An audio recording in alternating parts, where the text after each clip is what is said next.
ಚಿಕ್ಕಮಗಳೂರು ತಾಲೂಕು ಆಲ್ದೂರು ಹೋಬಳಿ ಆಲ್ದೂರು ಪಂಚಾಯಿತಿ ಗ್ರಾಮ ಅಭಿವೃದ್ಧಿ ಅಧಿಕಾರಿ ಮತ್ತು ಗ್ರಾಮ ಪಂಚಾಯಿತಿ ಮಾಜಿ ಅಧ್ಯಕ್ಷರು ಹಾಗೂ ತಾಲೂಕು ಪಂಚಾಯಿತಿ ಅಧಿಕಾರಿ ಹಾಗೂ ಜಿಲ್ಲಾ ಪಂಚಾಯಿತಿ ಮುಖ್ಯ ಕಾರ್ಯನಿರ್ವಹಣಾ ಅಧಿಕಾರಿಗಳು ಪಂಚಾಯಿತಿ ವ್ಯಾಪ್ತಿಯ ಚಿಕ್ಕಮಾಗರವಳ್ಳಿ ಗ್ರಾಮದ ಗ್ರಾಮಠಾಣ ಜಾಗದಲ್ಲಿ ಅಕ್ರಮ ಕಾಂಪೌಂಡ್ ಹಾಕಿಕೊಂಡು ಇದೇ ಗ್ರಾಮದ 9 ಜನರಿಗೆ ಮನೆಗೆ ಓಡಾಡುವ ರಸ್ತೆ ಬಿಡಿಸಿಕೊಡಲು ನೊಂದವರು ಅರ್ಜಿ ಕೊಟ್ಟರೂ ಸಹ ಅರ್ಜಿಯನ್ನ ಕಡೆಗಣಿಸಿ ಅಕ್ರಮ ಒತ್ತುವರಿ ಮಾಡಿರುವ ವ್ಯಕ್ತಿಗೆ ಸಹಾಯ ಮಾಡಿರುವುದನ್ನು ತೀವ್ರವಾಗಿ ಖಂಡಿಸುತ್ತೇವೆ ಎಂದು ಕರ್ನಾಟಕ ರಾಜ್ಯ ರೈತ ಸಂಘ ಜಿಲ್ಲಾ ಅಧ್ಯಕ್ಷರಾದ ಡಿ ಮಹೇಶ್ ಹೇಳಿದರು. ತಾಲೂಕು ಆಲೂರು ಪಂಚಾಯಿತಿ ವ್ಯಾಪ್ತಿ ಬರುವಂಥ ಒಂದು ಚಿಕ್ಕಮಾಗರಳ್ಳಿ ಗ್ರಾಮ. ಇಲ್ಲಿ ಒಂದು ಜಾಗವನ್ನು ಗ್ರಾಮಠಾಣ ಜಾಗವನ್ನು ವಿಜೇಂದ್ರ ಪ್ರೇಮ ವಿಜೇಂದ್ರ ಅಂತವರು ಒಂದು 7 ಗುಂಟೆ ಜಾಗವನ್ನು ಒತ್ತುವರಿ ಮಾಡ್ಕೊಂಡಿರ್ತಾರೆ. ವಿಜೇಂದ್ರ ಅವರು ಒತ್ತುವರಿ ಮಾಡ್ಕೊಂಡಿರ್ತಾರೆ. ಇದರಲ್ಲಿ ಈ ಜಾಗ ಒತ್ತುವರಿ ಮಾಡಿದರ ಹಿಂಭಾಗದಲ್ಲಿ ಸುಮಾರು 9 ಮನೆಯ ರೈತರು ಆ ಜಾಗದಲ್ಲಿ ಹಾದು ಹೋಗ್ಬೇಕಾಗಿದೆ. ನಕಾಶೆ ಕಂಡಿರೋ ಜಾಗ, ಒಂದು ಕಾಡು ಕೋಣಿ ತರ ಇರ್ತದೆ, ಆ ಜಾಗದಲ್ಲಿ ಹೋಗ್ಬೇಕಾಗಿದೆ. ಅಲ್ಲಿಗೆ ಅವರು ಹೋಗದಂಗೆ ಅವ್ರ ಮನೆ ಏನು ಆ ಗ್ರಾಮದವರು ಮುಂದಕ್ಕೆ ಹೋಗದಲ್ಲಿ ಅಡ್ಡಾಕಿ ಒಂದು ಕಾಂಪೌಂಡ್ ಮಾಡಿರ್ತಾರೆ.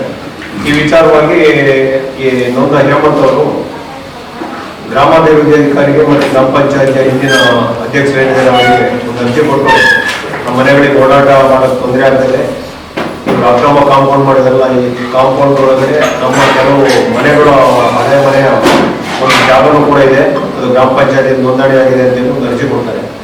ಅರ್ಜಿಯನ್ನು ವಿಚಾರಣೆ ಮಾಡಿ ಅವರು ವಿಚಾರಣೆ ಮಾಡಿ ನೋಡುವಾಗ ಅದು ಗ್ರಾಮಠಾಣ ಜಾಗ ಅಂತ PDO ಗೊತ್ತಾಗುತ್ತೆ. ಗೊತ್ತಾದ ನಂತರವೂ ಕೂಡ ಅವರು ಈ ವಿಜೇಂದ್ರ ಅವರು ಏನಿದ್ದಾರೆ ಒಂದು PDO ಮೇಲೆ ಪ್ರಭಾವ ಬೀರಿ ಇವರು ಕೊಟ್ಟಿರೋ ಅರ್ಜಿಯನ್ನು ಏನು ಅದಕ್ಕೆ ತನಿಖೆ ಮಾಡಿದ್ರೆ ತಟಸ್ಥವಾಗಿರ್ತಾರೆ. ನಂತರ ಏನ್ ಮಾಡ್ತಾರೆ, ಇವರು ತಾಲೂಕ್ ಪಂಚಾಯತಿ ಸಿಒಗೆ ಇಒಗೆ ಅರ್ಜಿ ಕೊಡ್ತಾರೆ. ತಾಲೂಕ್ ಪಂಚಾಯತಿ ಇಒ ಕೂಡ ಹೋಗಿ ಚೆಕ್ ಮಾಡಿ ಈ ಜಾಗ ಗ್ರಾಮ ಪಂಚಾಯತಿ ಜಾಗನೇ ಆಗಿರೋದ್ರಿಂದ ಇದನ್ನು ಕೂಡಲೇ ಈ ಅರ್ಜಿ ಕೊಟ್ಟ 7 ದಿವಸದೊಳಗಡೆ ನೀವು ಅವರು ಕುಲ ಮಾಡಬೇಕು. ಇನ್ನೊಂದು ರೈತನ ಕರ್ಕೊಂಡು ಸಿಒ ಹತ್ರ ಹೋದಾಗ ಸಿಒ ಏನ್ ಮಾಡ್ತಾರೆ, ಕೂಡಲೇ ಈ ಜಾಗವನ್ನು ನೀವು ವಜಾ ಮಾಡಿ ಅವರಿಗೆ ಇದು ರಸ್ತೆ ಏನಿದೆ ಆ ಜಾಗ ರಸ್ತೆಯನ್ನು ಬೆಳೆಸ್ಕೊಡ್ಬೇಕು ಅನ್ನೋ ಒಂದು ಆದೇಶವನ್ನು ನಮ್ಮ ಮುಖಾಂತರ ಆದ್ರೆ ಮನೆಗೆ ಏನಾಗುತ್ತದೆ, ಅವ್ರು ಮತ್ತೆ ಹೋಗಿ ನಾವು ಸ್ಟೇ ತಂದಿದೆ ಅಂತ ಹೇಳ್ಬಿಟ್ಟು PDO ಮೇಲೆ ಒತ್ತಡ ಹಾಕಿ ಆ ಸ್ಟೇನ ಇದು ಮಾಡ್ತಾರೆ. ಸ್ಟೇ ತಿಳಿಸ್ತಾರೆ. ಸ್ಟೇ ಆಗಿರೋದು 30 ಹೋಗ್ತದೆ, ಈಗಲೂ ಇರೋದು, ಅದರ ಕಾಪಿ ಕೂಡ ಇದೆ. ನಂತರ ಮತ್ತೆ PDO ಹತ್ರ ಮತ್ತೆ ನಾವು CO ಹತ್ರ ಹೋದಾಗ ಜನವರಿ 31ನೇ ತಾರೀಕು ನಾನು ಸ್ಥಳಕ್ಕೆ ಬರ್ತೀನಿ. ಸ್ಥಳಕ್ಕೆ ಬಂದು ಅದೇನು ಪರಿಶೀಲನೆ ಮಾಡಿ ನಾನೇ ಅದನ್ನ ಜಾಗವನ್ನು ತೆರವುಗೊಳಿಸೋಕ್ಕೆ ನಾನು ನಿಮಗೆ ಇದು ಮಾಡ್ತೀನಿ ಅನ್ನೋ ಒಂದು ಮಾತನ್ನ ನಮಗೆಲ್ಲ PDO, ಗ್ರಾಮ ಪಂಚಾಯತಿ ಅಧ್ಯಕ್ಷರು ಮತ್ತು ಇಒ ಮತ್ತು ಜಿಲ್ಲಾ ಪಂಚಾಯತಿಯ ಮುಖ್ಯ ಕಾರ್ಯನಿರ್ವಹಣೆ ಇಷ್ಟೂ ಜನರು ಕೂಡ ಇದಕ್ಕೆ ಒಂದು ಹಾಕಿ ಉತ್ತರ ಕೊಟ್ಟು ಅಲ್ಲಾಗಿರುವಂಥ ರೈತರಿಗೆ ಅನ್ಯಾಯ ಇದಕ್ಕೆ.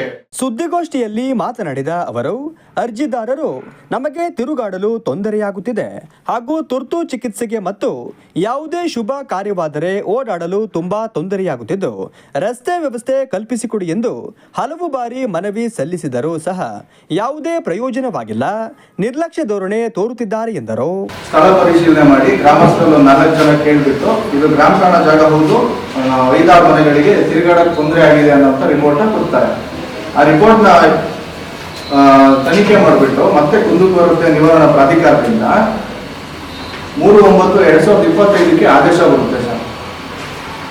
2 ಪಾರ್ಟಿನ ಕೂರಿಸ್ಬಿಟ್ಟು ಒಂದು ಇಬ್ಬರಿಂದಲೂ ಚರ್ಚೆ ಮಾಡಿಬಿಟ್ಟು ಕಾಂಪೌಂಡ್ನ ತೆರವು ಮಾಡಿ 4 ಮನೆಗಳಿಗೆ ರಸ್ತೆ ಮಾಡಿಕೊಡ್ಬೇಕು, ವಾಹನದಿಂದ ರಸ್ತೆ ಮಾಡಿಕೊಡ್ಬೇಕು ಅಂತ ಆದೇಶ ಬರುತ್ತೆ.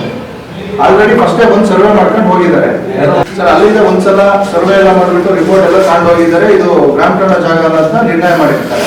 ಅದಾದ್ಮೇಲೆ ಸರ್ ಇವರು ಪಂಚಾಯಿತಿಯವರು ಮತ್ತೆ 30 ದಿನ ಗಡುವು ಕೊಟ್ಟಿರ್ತಾರೆ. 30 ದಿನದೊಳಗಡೆ ಆಗಿ ಇದನ್ನ ತೆರವು ಮಾಡಬೇಕು ಅಂತ ಗಡುವು ಕೊಟ್ಟಿರ್ತಾರೆ. ಅದಾದ್ಮೇಲೆ ಸರ್ ಇವರು ಪಂಚಾಯಿತಿಯವರು ಏನ್ ಮಾಡ್ತಾರೆ, 30 ದಿನ ಆದ್ಮೇಲೆ ಇಬ್ರು ಪಾರ್ಟಿನ ಕರೆದು ಮಾತಾಡಿಸ್ತಾರೆ. ಅಂದ್ರೆ ಪತ್ರದಲ್ಲಿ ಉಲ್ಲೇಖ ಮಾಡಿದ್ದಾರೆ, ಕರೆದು ಮಾತಾಡಿಸ್ತೀವಿ ಅಂತ ಹೇಳ್ಬಿಟ್ಟು ಯಾವುದೇ ರೀತಿ ಮಾತನ್ನ ಆಡಿಸಲ್ಲ. ಅವ್ರ ಹತ್ರ ಒಂದು ಸ್ವಲ್ಪ ಡಾಕ್ಯುಮೆಂಟ್ ಇಸ್ಕೊಂಡ್ರೆ ಕಳಿಸ್ತಾರೆ. ನಮ್ಮಿಬ್ಬರನ್ನು ಕುರಿಸಿ ಯಾವುದೇ ರೀತಿ ಚರ್ಚೆ ಮಾಡಲ್ಲ. ಅದಾದ್ಮೇಲೆ ಸರ್ ಇವಾಗ ನಾವು ಅವರಿಗೆ ಒಂದು ಸ್ವಲ್ಪ ಆದಷ್ಟು ಬೇಗ ರಸ್ತೆ ನಿರ್ಮಾಣ ಮಾಡ್ಕೊಡಿ, ಆದೇಶ ಬಂದಿದೆಯಲ್ಲ ಅಂತ ಕೇಳಿದಾಗ ಮತ್ತೆ ಇವ್ರೇನ್ ಮಾಡ್ತಾರೆ, ಅದು ಗ್ರಾಮ ಠಾಣಾ ಜಾಗ ಹೌದಾ ಅಲ್ವಾ ನಮಗೆ ಗೊತ್ತಿಲ್ಲ, ಸರ್ವೆ ಮಾಡಬೇಕು ಅಂತ ಮತ್ತೆ ಸರ್ವೆ ಬರೀತಾರೆ ADLRಗೆ. ಅದು ಯಾವಾಗ 23/10 ಬರೀತಾರೆ. ಅಲ್ಲಿಂದ ಸರ್ವೆ ರಿಪೋರ್ಟ್ ಅಲ್ಲೂ ಬರುತ್ತೆ ಸರ್, ಅದು ಗ್ರಾಮ ಠಾಣಾ ಜಾಗ ಹೌದು, ಭೌತಿಕವಾಗಿ ಅಲ್ಲೇ ಇದು ಕಾಂಪೌಂಡ್ ಏನು ಗ್ರಾಮ ಠಾಣಾ ಜಾಗದಲ್ಲಿ ಇರುತ್ತೆ ಅನ್ನೋದು ಕೂಡ ಬರುತ್ತೆ ಮಾಹಿತಿ.